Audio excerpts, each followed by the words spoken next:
I wasn't snooping. I swear I wasn't. It was nearly 2 in the morning, and I couldn't sleep, not with Miles breathing so steadily beside me, not with the weight of something unnamed pressing on my chest. I turned toward the nightstand, reaching for a glass of water when his phone vibrated. It lit up the dark like a small explosion. I wouldn't have looked. I didn't want to look. But my eyes, my tired, aching eyes, locked onto the words on the screen as if they were meant for me. My silky tiger, you were incredible. I miss you already. Thank you for the 2 unforgettable nights. My hand froze midair. My pulse roared in my ears. 2 nights? He was supposed to be in Houston for a leadership summit. The thought of him in a hotel room with someone else, while I made pot roast and helped Mira with her history project, made me physically ill. I stood up on shaking legs and stumbled toward the bathroom. The cold tiles under my bare feet grounded me. I turned on the faucet, cupped icy water in my hands, and splashed it over my face, hoping to wake up from whatever this was. But I didn't wake up.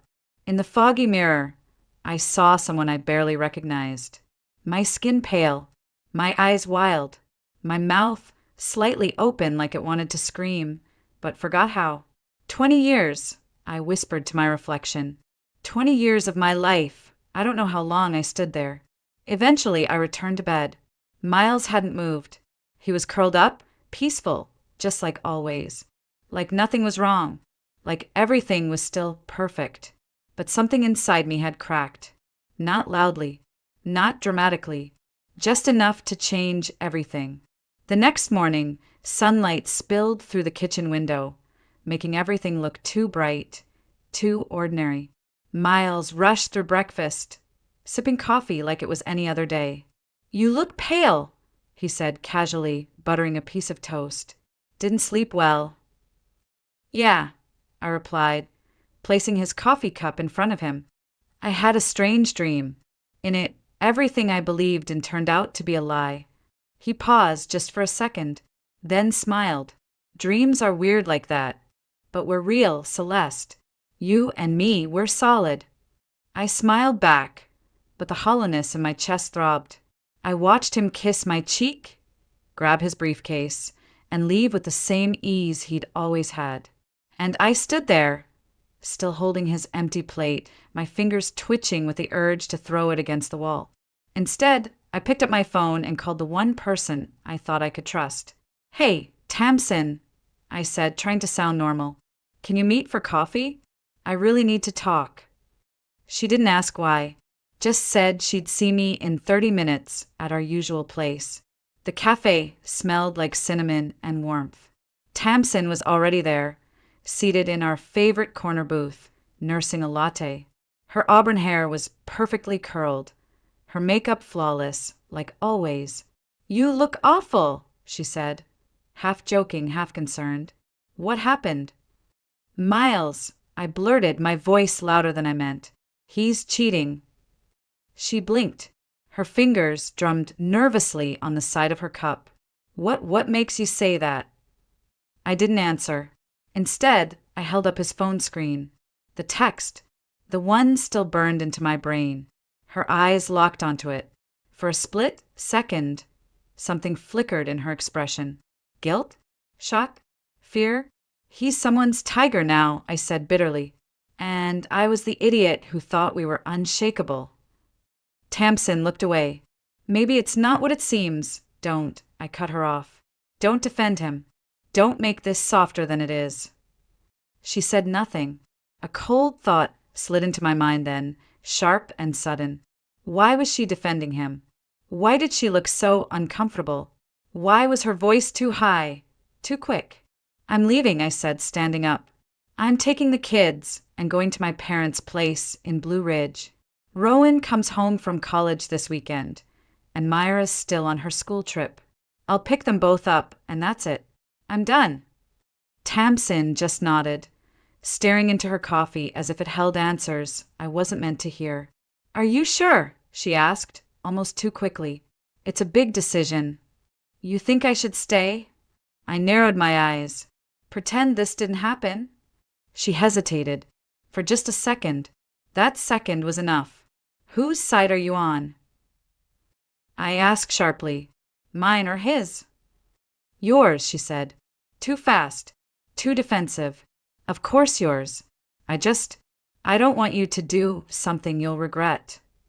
No, I said. I regret staying this long.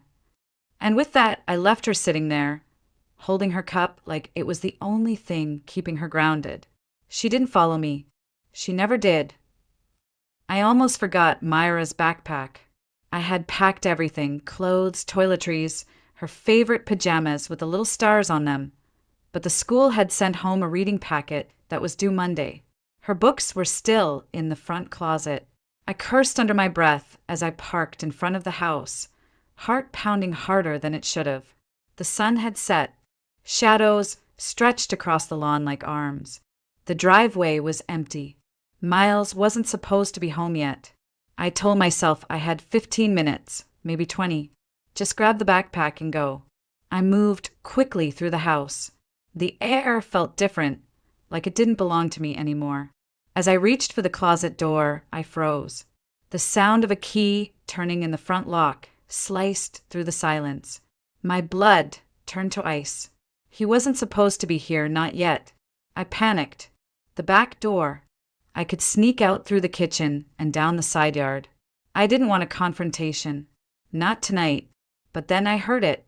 A voice. A woman's voice. Don't be so nervous, Miles said with a chuckle. She has no idea. And then the reply. I don't know. She seemed different this morning. Like she knew something. I stopped breathing. That voice.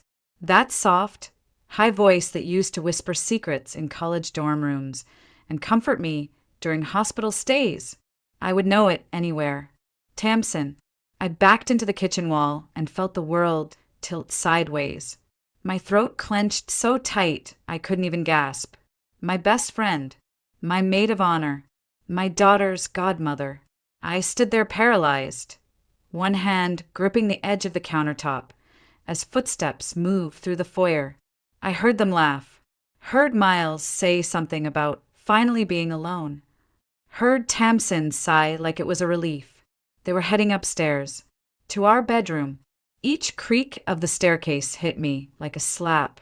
I used to love that sound. Miles used to carry me up those steps when we were young and stupid and thought love could shield us from anything. I don't know what made me move, but suddenly I was climbing the stairs after them, one foot in front of the other, my knees shaking, my hand trailing along the banister like I might fall. The door to our bedroom was ajar. Light spilled through the crack, golden and warm. Voices. Laughter. I took a deep breath, pushed the door open, and flipped the light switch. The room snapped into clarity. Miles froze, shirt half unbuttoned, his hair a mess like he'd just been running his hands through it. Tamsin stood beside the bed, her face pale, hair tangled, eyes wide with horror. It's not what it looks like, Miles said too fast, stepping away from her like that would undo anything. I tilted my head. Really? I asked calmly. Because it looks a hell of a lot like my husband and my best friend were about to screw each other in my bed. Tamsin opened her mouth, then closed it. Her lips trembled. She looked like a ghost. Miles began. Don't, I said. Don't even try. He looked wounded like I'd just stabbed him. The irony almost made me laugh. You know, I added, my voice like ice. You two could have picked any bed in the city. But no, you chose. You really went for the symbolism, huh?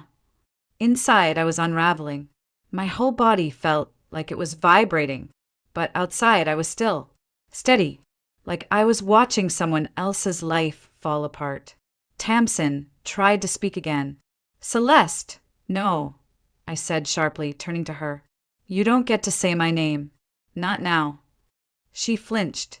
You remember how many times you told me I was lucky? That Miles was a dream husband? That we were the perfect couple? Was it all part of the game? Her lips parted, but no sound came out. Don't answer, I whispered. I already know. Miles stepped toward me.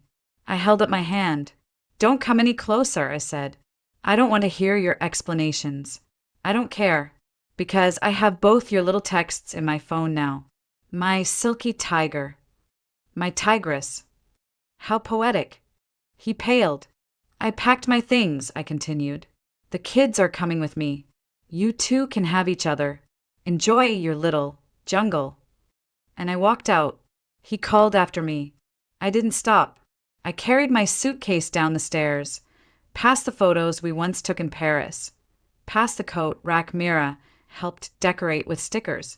Miles followed me to the door, pleading, "Please, this isn't what you think." "No," I cut him off. "It's exactly what I think." He reached for my arm. "I love you, Celeste." I turned to him, calm as ice. "Too bad you forgot to tell your tigress." Then I opened the door and stepped out into the night. The highway blurred beneath my tires. I don't remember turning onto it, or checking the fuel gauge, or even breathing. My fingers gripped the wheel too tightly. My knuckles were white. The air in the car felt suffocating, thick with memories that had nowhere else to go. I saw flashes of everything. My wedding day, Myra's first steps, the night Rowan got his college acceptance letter. All of it like scenes from someone else's life, someone who still believed in loyalty. A warning light blinked on the dashboard. Low fuel. Of course. I muttered a curse and pulled off the next exit. The station looked like something out of a late-night movie. Empty, too quiet, lit by harsh fluorescent lights that made everything feel sterile and unreal. I stepped out into the night air, cold against my skin. I barely noticed the man behind the counter at first. I was too busy fumbling with my credit card, too busy trying to keep the tears from falling. "Rough night?" he asked, his voice low and steady. I didn't look up.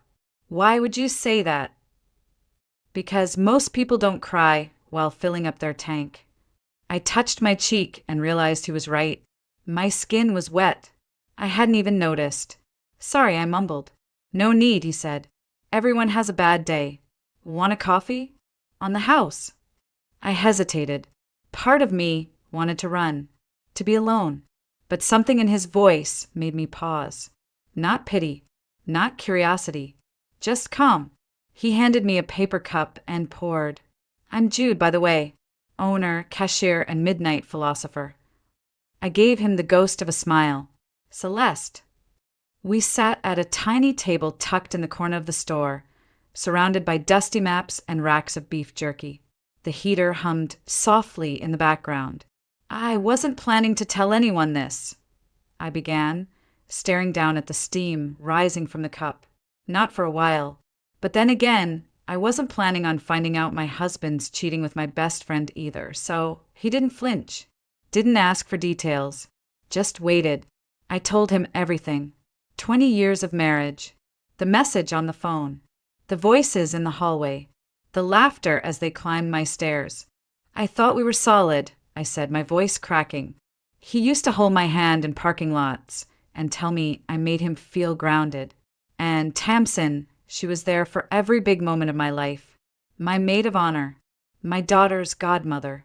I trusted her with everything. "Sometimes the people closest to us," Jude said quietly, "carry the sharpest knives." I looked at him, startled. "You don't seem surprised." "I'm not," he said. "I lost my wife 5 years ago. Car accident. After she died, a few close friends disappeared. Some reappeared with truths I never wanted." "I'm sorry," I whispered. He nodded, eyes soft. "It's part of why I keep this place. Quiet. Predictable. I talk to strangers. They leave. No attachments. So why talk to me?" He shrugged. "Maybe because you looked like someone who needed someone to sit with her while the world fell apart." The cup in my hand had gone cold, but my chest, for the first time that night, didn't feel frozen. "You have kids?" he asked gently. "2. Rowan's in college.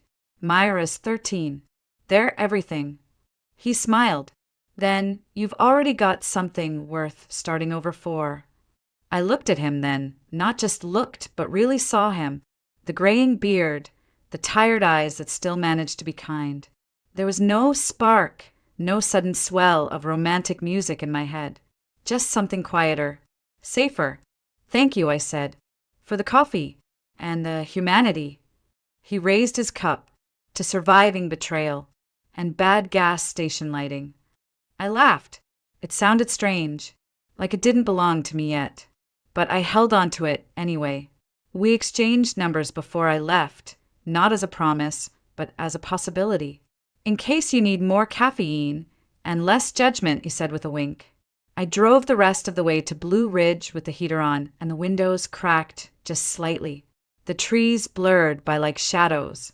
Somewhere in the mountains, my parents' house waited. And for now, that was enough. My parents' house in Blue Ridge hadn't changed. The porch still creaked in the same spots. The air still smelled like pine and old wood. But everything inside me was unrecognizable. Mom met me at the door, still in her nightgown, hair pinned back tight like always. Her eyes scanned the suitcase in my hand, the tight line of my mouth, and she didn't ask questions. She didn't have to. You can sleep in the old guest room, she said. I'll make up the bed. I nodded. Mira was already curled up under her childhood blanket by the time I came upstairs. Rowan, bless him, had driven in from his campus hours early. He met me at the door with a worried look and a silent hug. I didn't say much that night. The next morning, Mom made blueberry pancakes like we were trying to pretend life was still sweet.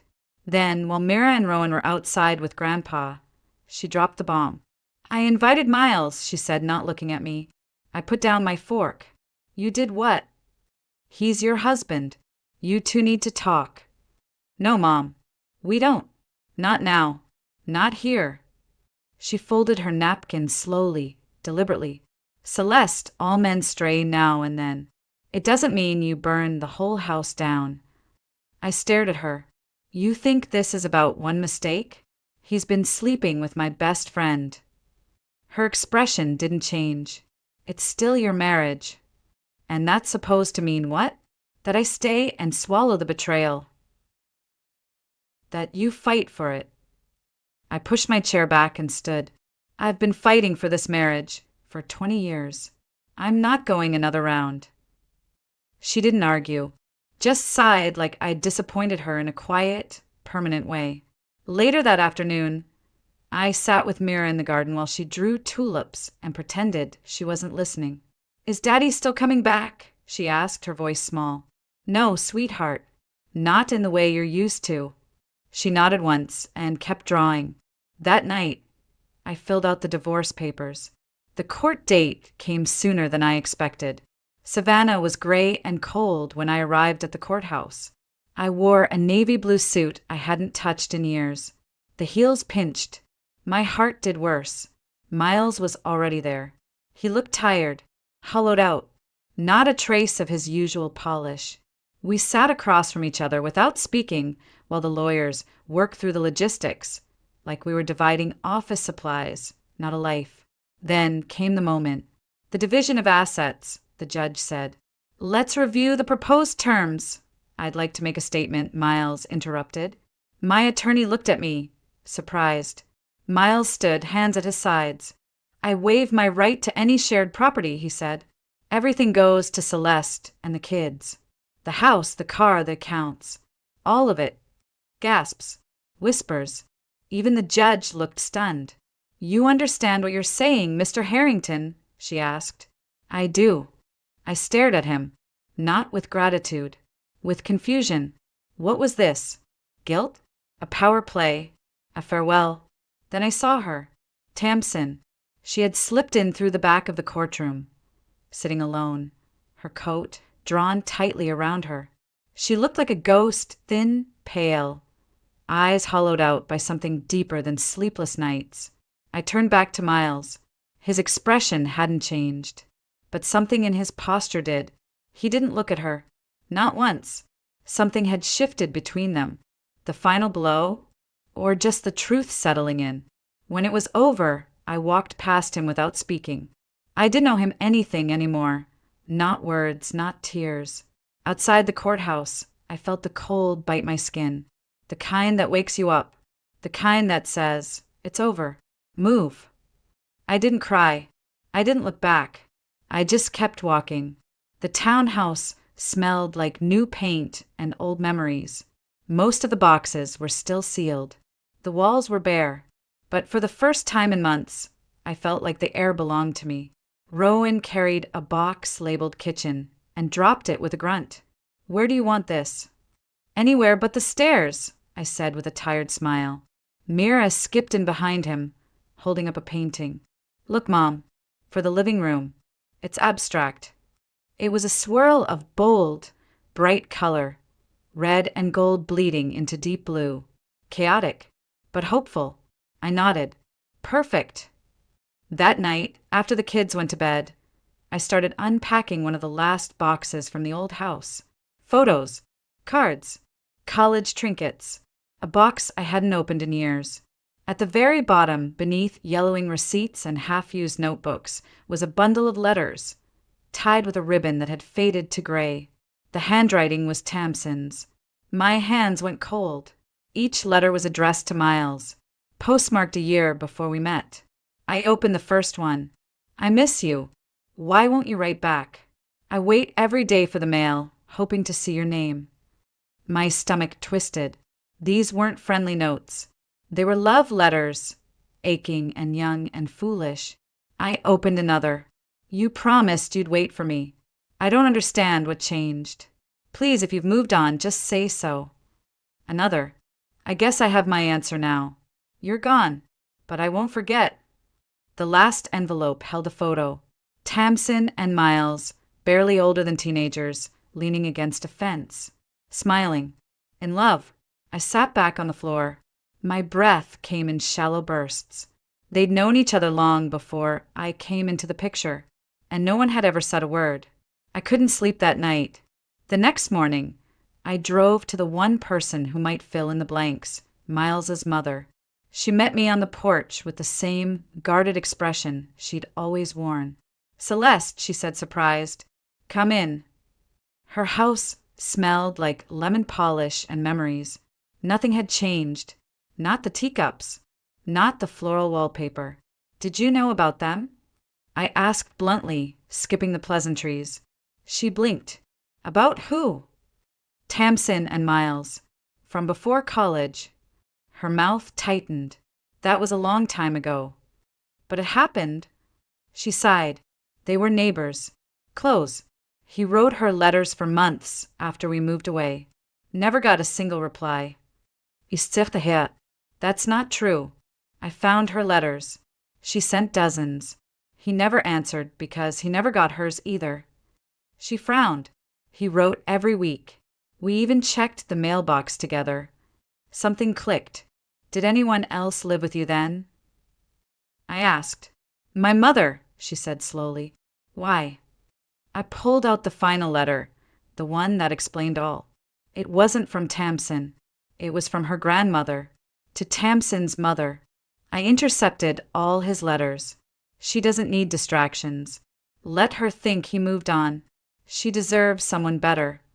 I watched Miles's mother read it, her hands trembling. Oh my God," she whispered. "They never knew." "No," I said. "They didn't." When I got home, I sat in the backyard, phone in hand, staring at the name I never thought I'd call again. Miles answered on the second ring. "Celeste." "I found the letters," I said, "and the truth." Silence. "I think you and Tamsin spent 20 years believing you were abandoned. But the truth is, someone made sure you never had a chance." He exhaled. "So it was real?" "Yes." He didn't ask what I wanted. He didn't apologize. He just said, "Thank you for telling me." And then he hung up. I sat there, staring at the trees, the sky, the past. Was I the rebound? The replacement? Maybe in the beginning. But somewhere along the way, we became something else. Something that, for a time, felt real. Still, real doesn't always last. She showed up at my door with no makeup, no earrings, and no mask. Tamsin looked older than I remembered. Not in the way time does to a face, but in the way regret does. She stood on my porch like a stranger afraid to knock. I opened the door before she found the courage. I need to talk, she said. I don't. Please, Celeste. Something in her voice stopped me. Not guilt, not even desperation, just exhaustion. The kind that settles deep in your bones when you finally run out of ways to pretend. I stepped aside.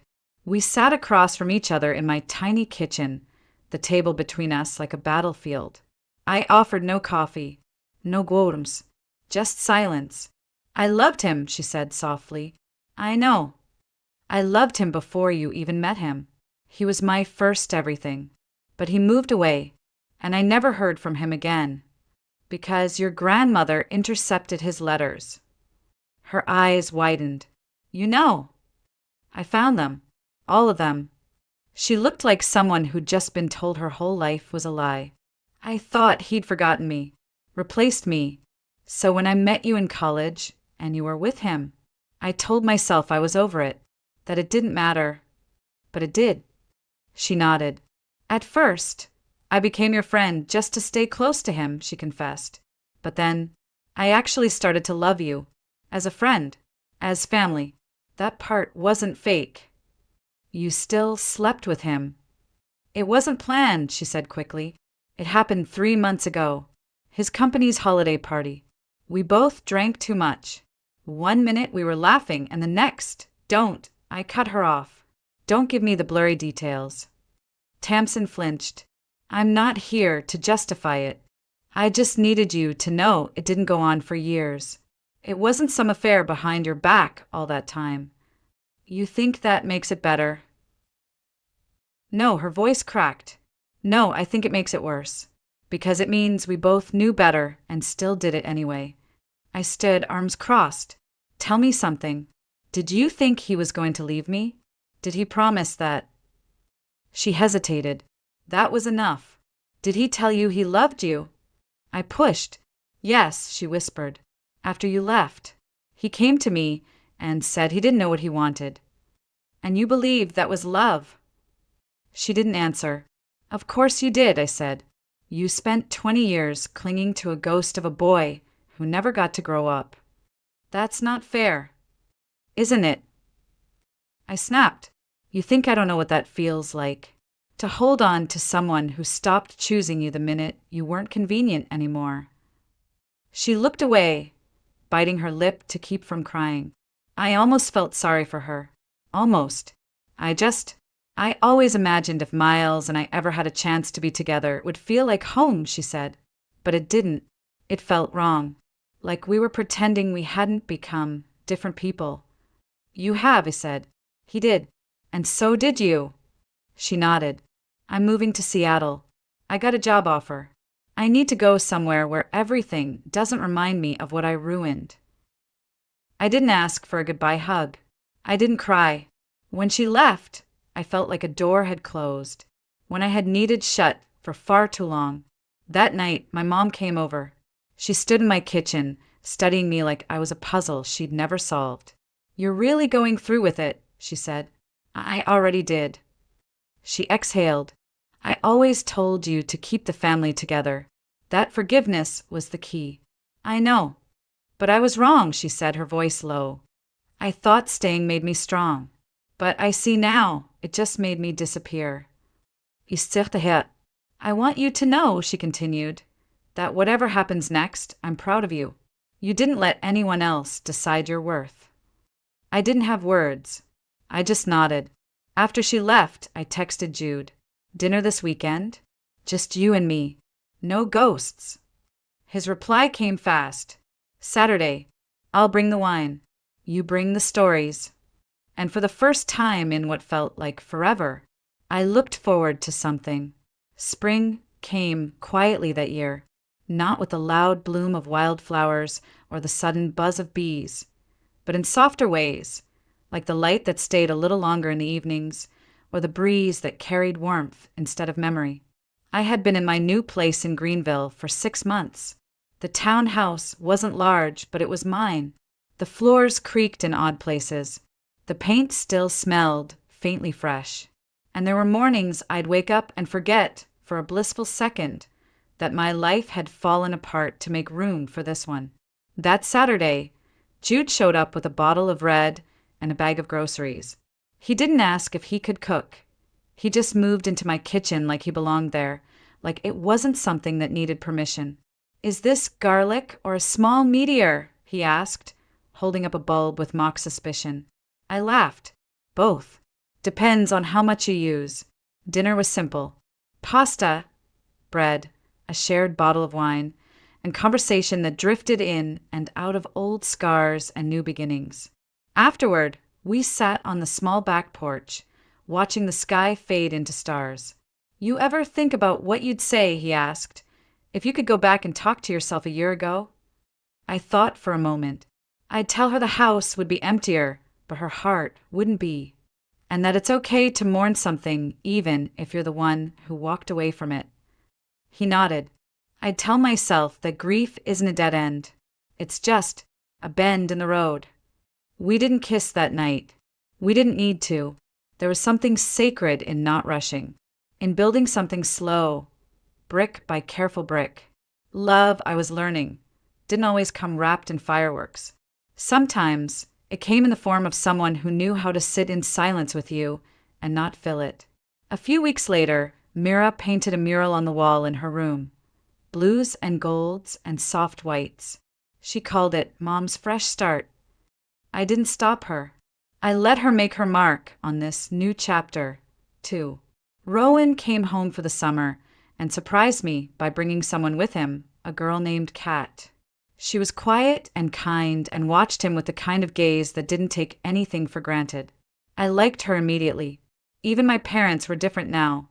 My mother, who once swore her role was to hold the family together by enduring silently, joined a volunteer group that traveled to local shelters. My father drove her twice a week and started writing poetry. It was bad poetry, but it was new. Then one day, out of nowhere, Miles called.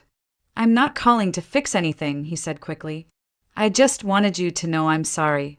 For all of it. Not just what I did, but for how long I let you be alone in that marriage." I didn't say much, but I listened, and when I hung up, I felt no anger, just a faint ache, like touching a scar that had finally stopped bleeding. Later that week, I found myself back at the same gas station where I first met Jude. The sky was overcast, the pumps were still finicky, and the little cafe table inside was now surrounded by potted plants and travel mugs for sale. He looked up from behind the counter, eyes lighting up. "You again," he said. "You never did finish telling me the rest of your story." I smiled. "That's because I'm still writing it." We sat down side by side this time. No past to outrun, no future to chase, just two people, exactly where they were meant to be. And for the first time, I wasn't holding my breath for the other shoe to drop. I wasn't waiting to be replaced, or betrayed, or left behind. I was just here, alive, forged by fire, and finally free.